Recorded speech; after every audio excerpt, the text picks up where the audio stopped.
It's important that we celebrate. You want to keep your joy in dentistry, you have to celebrate what you do every day. And I know a lot of the speakers were touching on that, talking about it.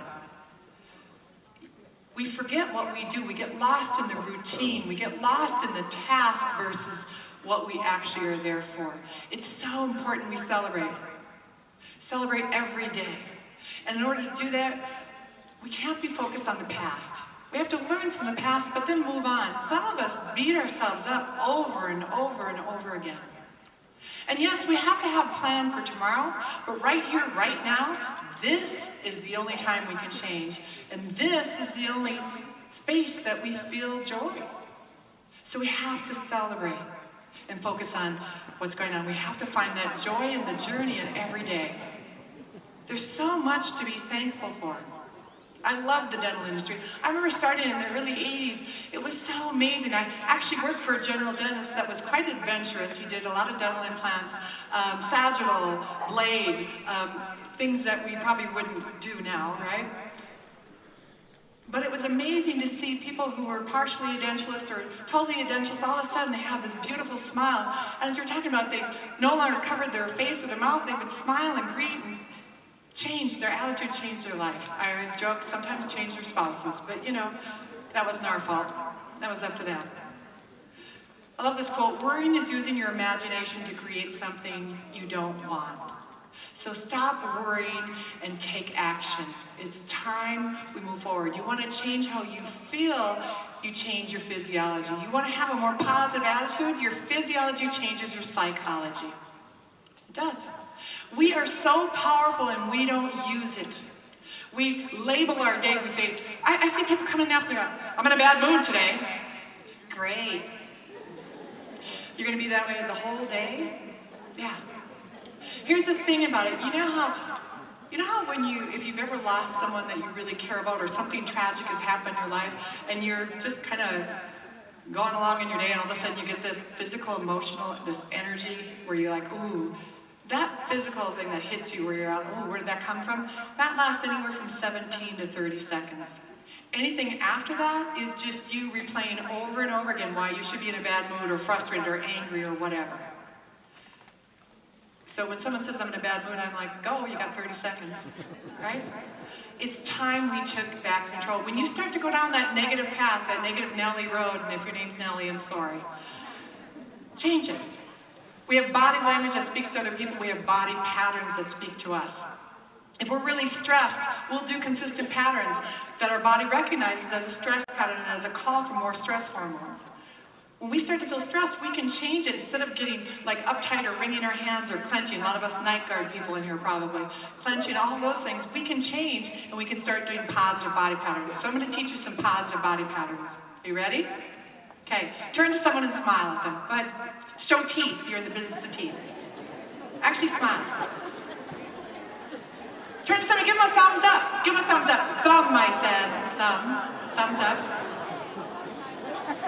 High five somebody. Go ahead, high five somebody. High five. Yeah. Yeah. Yeah. Clap. Go ahead, clap. I should have saved that to the end. Feel the energy changing. We're not even there yet. Singing. How many of you love to sing? Don't worry, we're not going to sing. Yeah. How many of you sing in the car? Yes. And you know you sound good. No, you don't. How about dancing? You love to dance, right? Has anybody been to a wedding recently where you got to dance? You know, fun? Yeah, the wedding dance. And you get there and you're like, wow, I'm really good at this. I don't know why we don't dance anymore. And you're out there and you're just like, you got the move, and the next day you wake up and you go, ow. Must have went down too low, right? And then the great part is you see videos later and you go, okay, now I know why we quit dancing, right? But if you want to change how you feel in your office, crank up some music. Find a song that's your song for the week. Put it back in your lunchroom. If you have an interesting patient, by the way, interesting is a great word. It's a neutral word versus bad or negative. I have an interesting patient. And set yourself up right for the next patient so you're ready to see them. Take 5 seconds, run to the back to the lunchroom, crank on some music, do some stupid dance moves, and come back out. You'll be rejuvenated. You can feel the shift in the energy almost immediately. It's amazing. The victory pose, runners. Anybody a runner in here? Who runs? How far have you run? You in the middle. Half marathon, wow. Give her a hand, that's amazing. Anybody else? When you got to the end of the half marathon, did you throw your arms up in the air? Like, yes, I made it, right? Because some of us can't even make it to the fridge. Anybody else run any further than that? How far? Marathon, wow. And then there's those of us who probably have even run a couple miles, and we're not going to say anything now because there is somebody who ran a marathon. I'm not going to say anything because that'd make me look stupid, right? And that's our human nature. We stop celebrating. We don't celebrate what we do because we compare it to somebody else, and maybe somebody else did it better or faster or longer. And then we lose our joy. Celebrate the things that you do. Little children celebrate all the time. They do ta-da! They do. They go ta-da! They might do a half a somersault, and then they go ta-da! No one claps. They go. They don't care.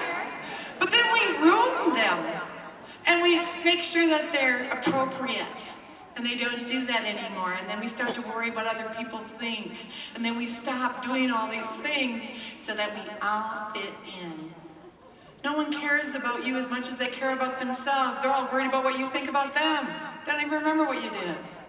It's time we start celebrating. You think about the things you do in your office that are amazing. And sometimes you've done something and you're like, and there was no one there to see it, and you're like, because I couldn't say anything because that would be bragging, and we're taught it's wrong to be boastful, right? That's wrong. It's time we start celebrating what we do and enjoying it and bringing back that joy in our practices. So let's all stand. We're going to have a little practice here. So here are your instructions. I don't want anybody injured here under my watch. At the count of 3, well, first of all, I want you to have in your mind something that you feel good about, and it might be just that you got out of bed this morning. That could be okay, especially if you were out late last night. At the count of 3, I want you to throw your arms in the air without hurting the person next to you and shout ta-da in your loudest voice. I did not count to 3. You guys are overachievers. Okay, are you ready? With all the guys, ready? 1, 2, 3. Ta-da!